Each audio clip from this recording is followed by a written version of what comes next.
কোন নবীকে আল্লাহ আসমানে উঠিয়ে নেন?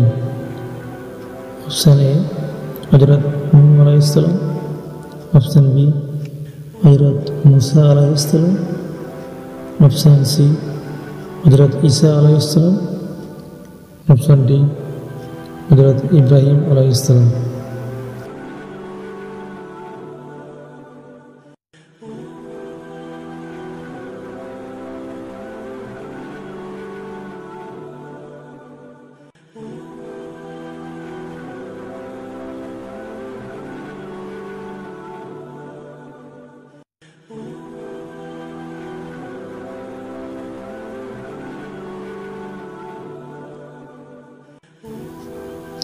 সঠিক উত্তর অপশান সি হযরত ঈসা আলাইহিস সালাম।